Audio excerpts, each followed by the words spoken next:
Hi everyone, welcome back to the channel. In part 1, we spoke about Singapore's industry outlook and which fields you should consider specializing for a master's degree. If you haven't watched that yet, the link is in the description below. Now let's get into the specifics. Which universities you should target, what are the most sought after master's programs, and what does the actual application process look like? Its requirements, deadlines, all of it. I'm Jay Surya, founder of Project Ivy, a career counseling and admission consulting firm in India. Now let's dive in. When it comes to master's degree in Singapore, there are 3 universities that dominate. And then there are a few more that are excellent for specific fields. Let me break that down quickly. First, NUS, the National University of Singapore. It's ranked 8th in the world by QS, and this is the flagship University of Singapore. NUS is especially strong in computer science, which is ranked 4th globally. Also known for business, public policy, finance, and engineering. The computer science graduates get about 6,800 Singapore dollars per month. If you want the strongest brand name and the widest range of programs, NUS is the top pick. Some of their standout master's programs include Masters of Computing, which even has a track for students without CS background, MSc in Data Science plus Machine Learning, MSc in Quantitative Finance, MSc Business Analytics, and the NUS MBA, which is ranked number 1 in Asia. It's also phenomenal for specialized fields like electrical engineering, biomedical engineering, robotics, supply chain, environmental engineering, etc. Second is NTU, Nanyang Technological University. It's ranked 15th in the world and is consistently ranked as the world's best young university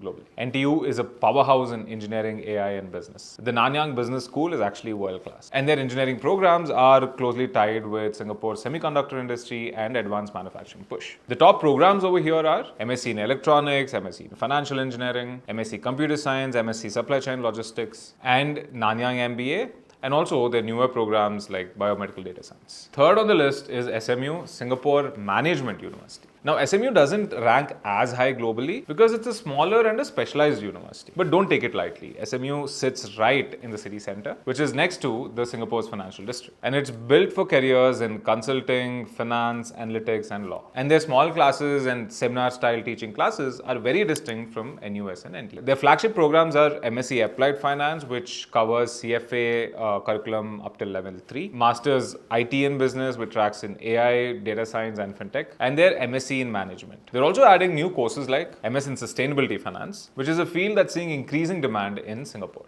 And then there are a few other unis worth knowing about. INSEAD has their campus in Singapore, offering their world-renowned 1-year MBA program. SUTD, Singapore University of Technology and Design, actually has the highest median starting salary of any university in Singapore. SIT, Singapore Institute of Technology, which is strong for applied fields in IT, engineering, and health sciences. And there's SX Singapore, which is a Singapore branch for a leading European business school. Now, which university is the right fit for you? Well, it depends on your background, your budget, and the careers you're targeting. That combination is different for everyone, and that is something that I work with my students one-on-one. All right, now you have shortlisted your program, but what do you actually require to apply to these programs? Let me walk you through the common requirements. Number 1 is a bachelor's degree, and this is non-negotiable. Most programs require a 3 or a 4-year undergrad degree from a recognized university. For competitive programs at NUS and NTU, you're looking at a GPA of at least 8 on 10, but realistically, strong admits tend to have much higher than that. Number 2, English proficiency. Most of the programs require English proficiency test scores like IELTS or TOEFL. The typical minimum for TOEFL is 90 or IELTS is 6.5. Now, here's an important update. NTU no longer accepts home-based tests taken after December 2023. Only in-person test scores are valid. So plan your test carefully. Number 3, standardized tests like GRE and GMAT. This requirement varies by the program. Business and finance programs require the GRE and the GMAT. However, for many engineering and computer science programs, GRE is recommended but not required. But a strong score always helps, especially when you are competing with hundreds of international applicants. Number 4, your application package. This includes your CV or resume, a well-written statement of purpose, letter of recommendation, ideally from your employers or teachers who know you really well, and your academic transcript. For MBA programs, you typically need essays on leadership and career goals. Number 5, work experience. For MBA programs, 2 to 5 years is generally expected. For most MSc programs, work experience isn't mandatory, but having relevant internships or a year or 2 of work experience can significantly strengthen your profile. Now let's talk about deadlines, because this really catches a lot of students off guard. Most master's programs in Singapore have their primary intake in August, with some offering a second intake in Jan. Applications typically open between September and November and close between January and March, really depending on the university and program. For example, NUS, most of the master's programs deadlines fall between February and March, and their MBA has multiple rounds, usually 3, with the first round closing between October and November. At NTU, business school programs like MSc in Finance and Masters in Management also follow the 3-round system. And round 1 closes at the end of November, round 2 end of January, and round 3 end of March. Engineering and Sciences programs have single deadline generally in January to March. However,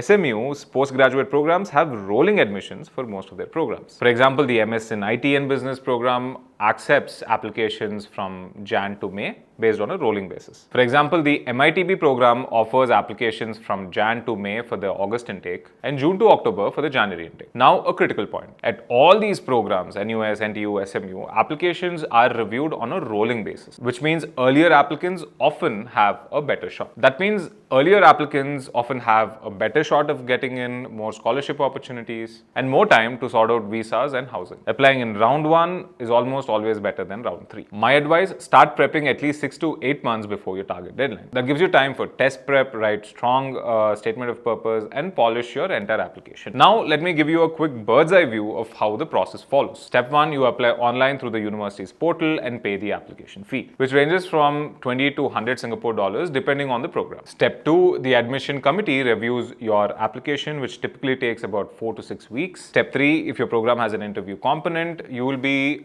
invited for an online interview. And business programs especially weigh interview component heavily. Step 4, you receive your offer usually about 1 to 3 months after you submit your application. However, this really varies from program to program. For example, our biomedical applicant this year has received her decision from NTU within a week. But our CS students are still waiting for their decisions. Once you receive the offer, you accept your offer through the portal and pay the initial deposit. Step 5, once you have gotten your admission, you apply for a student pass through the Singapore Solar system. This is your student visa, and it's a pretty straightforward process once you get your admission. So all these steps are simple on paper, but every single step has a slight bit of nuance which might make or break your application. So that's your complete picture, your universities, your programs, what you need, and when to apply. But here's what I want you to leave. The students who get into NUS, NTU, and SMU aren't just the ones with the highest scores. They're the ones who have applied strategically. They applied to the right program with right positioning and timing. At Project Ivy, I help students target exactly this. From shortlisting programs that match your career goals to building applications that make you stand out from pool of thousands. That's exactly what we do. If you're planning to apply for masters in Singapore, do reach out to us. If you found this helpful, do hit a like and subscribe to our channel. Drop a comment below and tell me